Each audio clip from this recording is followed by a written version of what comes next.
একেবারে রাসূল সাল্লাল্লাহু আলাইহি সাল্লামের যেখানে সুন্নাহ আছে সেই সুন্নাহর বিরোধিতা করার সাহস তোমার কি করে হলো? যারা বলো আমরা ইহুদি খ্রিস্টানের দালাল, তারা ইহুদি খ্রিস্টানের দালালি করছে। ওরাই বলে যে জামাতে ইমামের সূরা ফাতিহা পড়লে হবে, মুক্তাদির পড়া লাগবে না। আলহামদুলিল্লাহ নাহমাদুহু ওয়া নুসাল্লি আলা রাসূলিহিল কারীম, আম্মা বাদ। আউযু বিল্লাহি মিনাশ শাইতানির রাজিম। বিসমিল্লাহির রহমানির রহিম। আসসালামু আলাইকুম ওয়া রাহমাতুল্লাহি ওয়া বারাকাতুহু। প্রিয় দর্শক, আজকে আমরা কথা বলবো একজন ব্যক্তির বিষয়ে। আর শুরুতে আমি একটা কথা বলে দিই, এই ভিডিওটা দেখে কেউ বাজে মন্তব্য করে খারাপ কমেন্ট করবেন না, গালাগালি দেবেন না। আর এটা মনে করবেন না যে আমি লামাযহাবী বা আহলে হাদিসদের বিরুদ্ধে কথা বলছি। আমি এখন কথা বলছি একজন ব্যক্তিকে নিয়ে, যেই ব্যক্তিটি বলেছে যে যারা ইমামের পিছনে সূরাতুল ফাতিহা পাঠ করে না, সূরাতুল ফাতিহা পড়ে না, তারা ইহুদিদের দালাল। মনে রাখতে হবে, যদি আমরা সূরা ফাতিহা ইমামের পিছনে পড়তে মানা করি, এটা যদি মন গড়া মানা করে থাকি বা দলিল না থাকা সত্ত্বেও যদি আমরা ইমামের পিছনে সূরা ফাতিহা না পড়ে থাকি, তাহলে আমরা অবশ্যই ইহুদিদের দালাল। আর যদি আমরা সূরা ফাতিহা ইমামের পিছনে পড়ি নাই, এর যদি কোনো দলিল থাকে, তাহলে তো আমরা ইহুদিদের দালাল নয়। আর সেই হাদিসটাই আমি মনে করে দিতে চাই যে কোনো ব্যক্তি যদি কাউকে কাফের বলে আর সে যদি কাফের না হয়, তাহলে যে ব্যক্তি কাফের বলে গালি দিয়েছে সে নিজেই কাফের। তো আজকে আমরা জানবো যে আমরা সূরা ফাতিহা ইমামের পিছনে পড়তে মানা করি, এর কোনো দলিল আছে কিনা।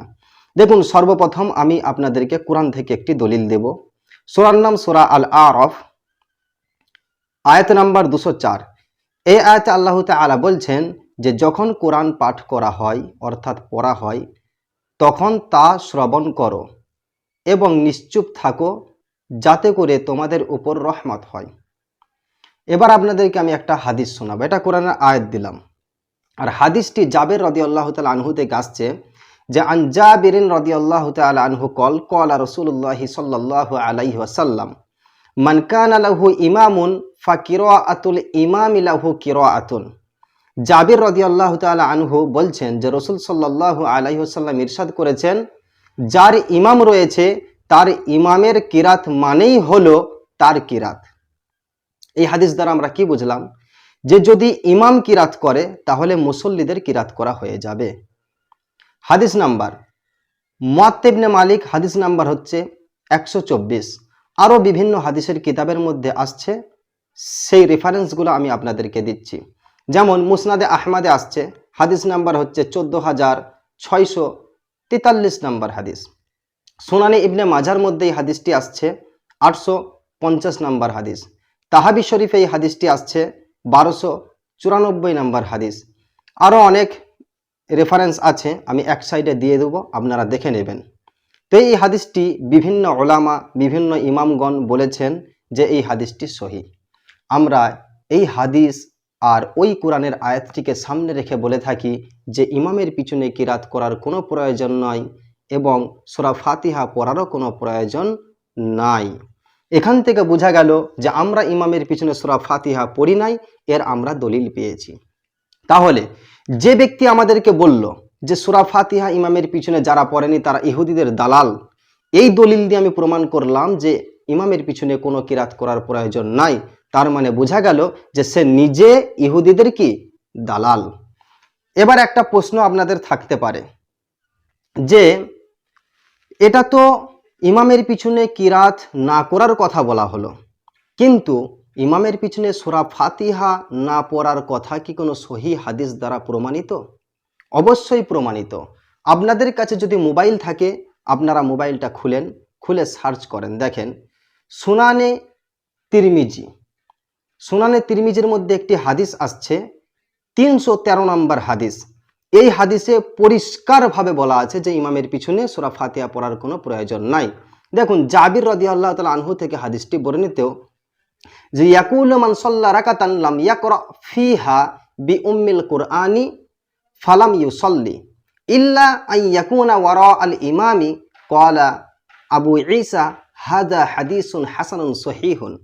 এই হাদিসে জাবির রাদিয়াল্লাহু তাআলা আনহু বলছেন যে রাসূল সাল্লাল্লাহু আলাইহি ওয়াসাল্লামকে বলতে শুনেছেন, যে ব্যক্তি নামাজ আদায় করলো অথচ সূরা ফাতিহা পড়লো না, সে নামাজ আদায় করেনি। কিন্তু ইমামের পিছনে হলে ভিন্ন কথা, সেক্ষেত্রে সূরা ফাতিহা পাঠ করার কোনো প্রয়োজন নাই, সূরা ফাতিহা পড়ার কোনো প্রয়োজন নাই।